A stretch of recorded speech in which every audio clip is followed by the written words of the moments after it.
자, 이번에는요. 좀 더 기술적인 측면을 다룬 기사들이 있습니다. 진단 키트와 백신에 관한 기사들이 좀 있습니다. 보시죠. 미국 FDA, 미국 식약청이죠. 한국 진단 키트 부적절하다. 뭐 이런 보고를 했다는 거예요. 그거를 미국 국회의원의 입을 통해서 공개가 됐습니다. 그러자 우리나라 방역당국 중대본 무슨 소리를 하는 겁니까 지금요. 이렇게 합니다. 우린 그런 키트 자체를 안 써요. 잘못 얘기한 겁니다. 이렇게 또 반박을 좀 했습니다. 정부는 한국에서 사용하는 키트는 세계보건기구 WHO 진단법에 맞춰서 제대로 맞춘 겁니다. 지금 이게 왜 논란이 됐냐면요. 이 진단 키트가 만약에 부적절하다 그러면 우리나라에서 수많은 그렇게 많은 확진자를 했는데 이게 못 믿을 것 아니냐 이렇게 되는 겁니다. 그런데 알고 보니까 그건 아니라는 거죠. 뭔가 좀 잘못 알고 얘기했다는 거예요, 지금. 다음 기사 보겠습니다. 식약처, 미국 FDA 부적절 평가 시약. 한국서 안 쓰는 제품을 가지고 거론을 했다. 그런 겁니다.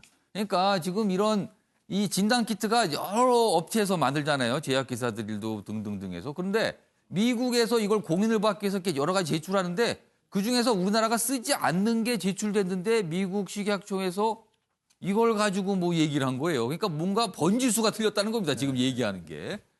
미국 의원 언급한 건 항체검사법 시약인데 국내에선 모두 유전자 검사법을 사용한다. 우리가 쓰지도 않는 걸 가지고 왜 한국하고 연결 짓는가. 뭐 이런 비판이었습니다. 자, 이런 내용은 좀 중요한 것 같아요. 이게 좀 작을 것 같지만 이게 사실은 나중에 시간이 흐르면 굉장히 중요한 문제로 또 바뀔 수도 있습니다. 자, 이와 관련해서 우리 방역당국이 한 설명이 있습니다. 들어보겠습니다. 국내에서 저희가 사용하고 있고 또 WHO가 권고하고 있는 진단 최종적인 확진 방법은 코로나 바이러스 19에 대한 바이러스의 존재 자체를 확인하는 리얼타임 RT-PCR로 지금 진단을 하고 있습니다. 따라서 일부 지금 유튜브를 통해서도 그렇고 일부에서 마치 한국의 우리나라의 리얼타임 RT-PCR의 진단 제제의 어떤 정확성, 신뢰도에 대한 잘못된 정보가 일부 있는 것으로도 저희가 파악을 하고 있는데 그 부분은 저희가 현재까지 파악하기로는 전혀 사실이 아니고. 네. 박규조 교수님 전문가시니까 이게 어떻게 된 내용인지 좀 자세히 좀 설명 좀 해주세요. 조금 자세히 설명하겠습니다. 예, 너무 어렵지 않게. 서로 예. 다른 얘기를 지금 하고 예. 있는데 뭐냐면 기본적으로 바이러스가 몸에 들어왔다는 걸 체크를 할 때 예. 뭐 바이러스가 하나만 코로나도 있고 HIV도 많잖아요. 예. 그 바이러스를 체크하는 방법이 기본적으로는 항원이라고 그래서 이제 바이러스가 들어오면 형성이 되는 항원, 예. 그다음에 항체라는 게 있고 이걸 예. 이제 무찌르는 게 있고 예. 그다음에 그 바이러스 자체를 보는 거예요. 그러니까 첫 번째는 이제 신속 항원 검사법이라는 거. 항원이 있는지를 보는 예. 거. 둘째로는 거기에 항원이 들어오면 항체가 형성이 되니까 항체가 있는지 보자. 왜냐하면 항체를 보게 되면 바이러스 들어온지 아니까. 그리고 세 번째는 예. 바이러스를 직접 보자. 항원 항체도 헷갈린다. 왜냐하면 항체는 덜 생길 수도 있고 예. 더 생길 수 있습니다. 그래서 지금 미국 FDA에서 얘기를 하는 건 아마도 예. 우리나라에서 현재 하는 바이러스를 유전자를 체크하는 그게 아니라 예. 일부 업체들이 신속 진단을 위해서 그러니까 항원 검사나 항체 검사는 굉장히 빨라요. 키트 하나만 있으면 돼요. 쉽게 얘기하면. 쉽게 볼 수 있는 거고. 예, 예. 그래서 우리가 무슨 뭐 임신 진단 키트, 그다음에 에이즈를 걸렸는지 체크를 할 때 선별 검사라고 하는데 예. 스크리닝 검사를 할 때 저 항체 검사는 엘라이자 검사라고 하는데 예. 제가 말했던 두 번째.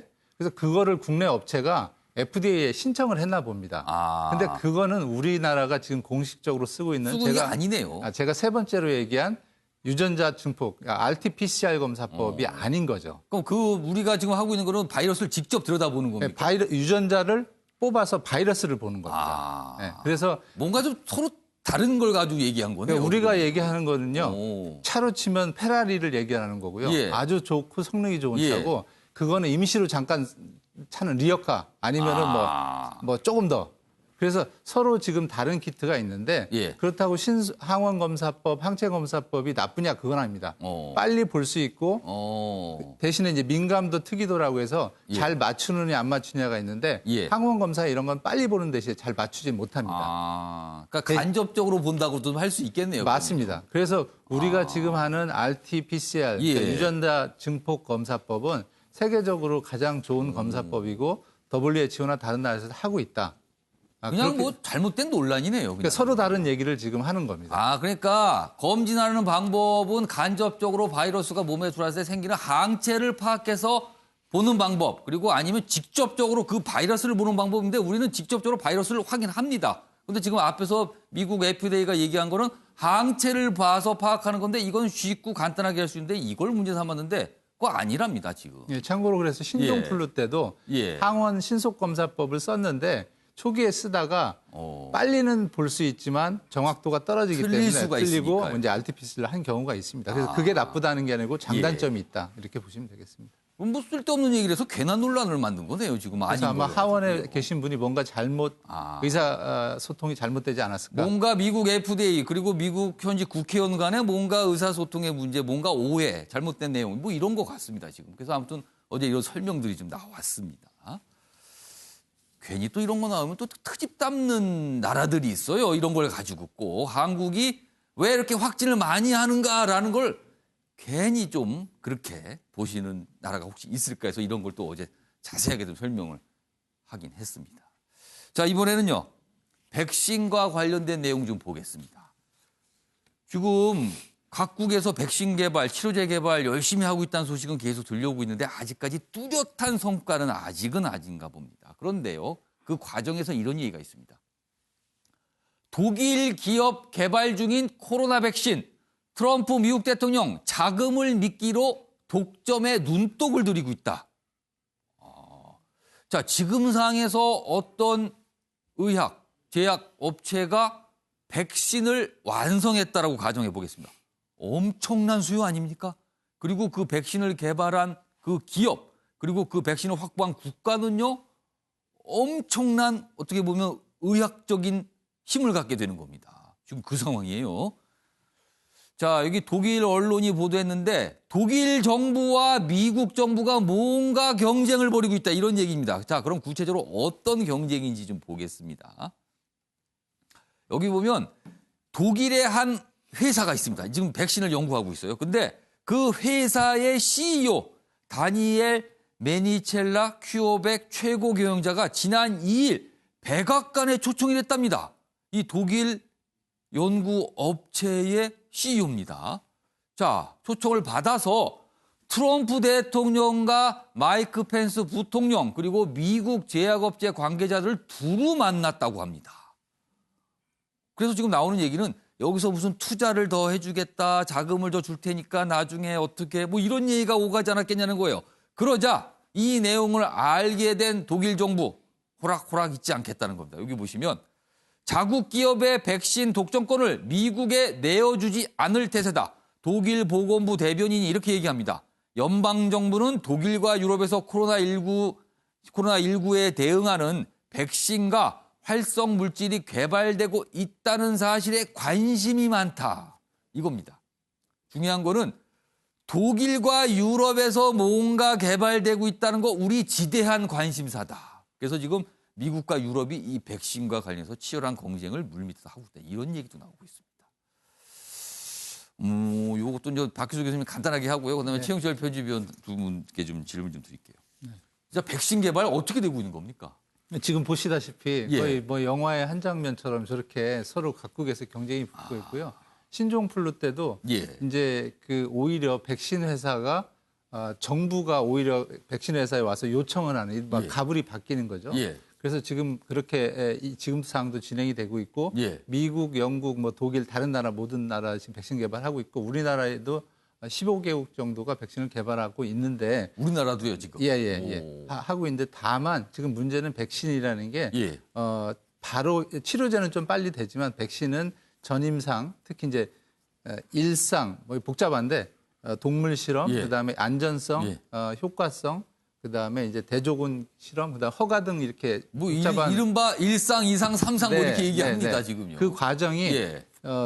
사람한테 하는 거기 때문에 시간이 굉장히 오래 예. 걸립니다. 그래서 아마도 WHO에서는 지난번에 18개월 내에 예. 개발을 하겠다는 얘기를 했는데 예. 실제로 당장에 개발하는 현실성은 좀 떨어진다. 다만 치료제는 조금 빨리 우리가 현재 실용화될 수 있을 것이다. 이렇게 말씀드릴 것 같습니다. 최영철 편집은 항상 이런 어떤 신약, 이거 신약 아닙니까? 이제 백신이 나오게 되면 이런 백신 개발, 신약 개발할 때 보면은 뭐 기대는 높았는데 나중에 보면 다 흐지부지 되는 경우가 좀 있어갖고 이번에는 진짜 되나 뭐 이런 또 생각하시는 분 있습니다, 지금. 네, 그렇습니다. 지금 코로나19에 대해서 가장 공포가 일어난 이유는 예. 우리 동네에 병원이 그렇게 많고 예. 우리나라에 제약회사가 그렇게 많지만 백신도 없고 치료제도 없다는 예. 것 때문에 공포가 큰 거죠. 예. 사실 뭐 경증 환자의 경우는 80% 이상이 그냥 아무렇게나 뭐 그 증상도 없이 예. 그냥 자가격리만 잘하면 예. 그냥 무증상으로 잘 치료된다는 이 병임에도 불구하고 예. 이렇게 공포스러운 것은 결국 백신 문제 그리고 치료제 문제거든요. 예.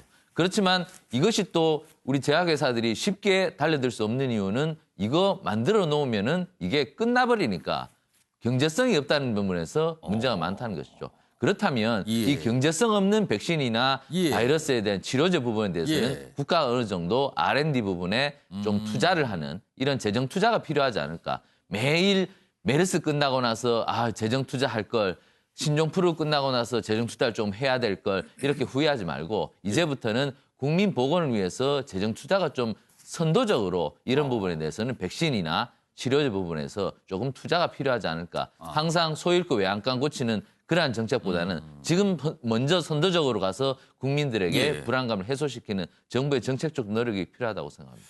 사실 신약을 개발한다는 건요, 굉장히 많은 시간과 많은 돈이 필요합니다. 그래서 주로 신약은 미국과 유럽에서 개발이 되거든요. 그동안 우리는 좀 이런 측면에서 좀 부족하지 않았냐. 그렇지만 당장의 성과보다는 사실은 조금씩 노력하면서 쌓아가야 된다는 얘기가 계속 나오고 있거든요. 그래서 이런 것도 너무 우리나라가 실력이 글쎄요, 뭐 제가 문외한이라서 생각해보지만 박규석 교수님, 우리나라의 이런 신약 개발 실력이 미국과 유럽에 비교하면 어느 정도 수준입니까? 많이 떨어지죠. 기본적으로 그 유럽에서는 예. 거대 제약 기업이 있어서 뭐 예. 우리 신종플루 때 우리가 이제 당했다는 표현을 쓰는데 예. 로슈라는 기업이 있어서 뭐 떼돈을 벌었다 이렇게 하는데 이 백신이나 신약은 상당히 오랜 기간 R&D가 필요합니다. 축적된 노하우. 예. 그리고 한 번 뭐 개발할 때 적어도 1조 원 이상의 돈도 들고 하기 때문에 우리나라는 매출이 뭐 1조 원 되는 제약 기업이 많지 않기 때문에 예.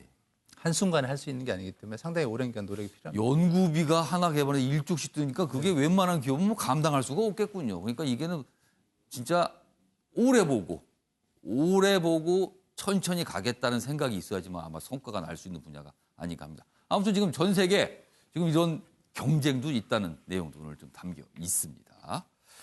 자, 알겠습니다.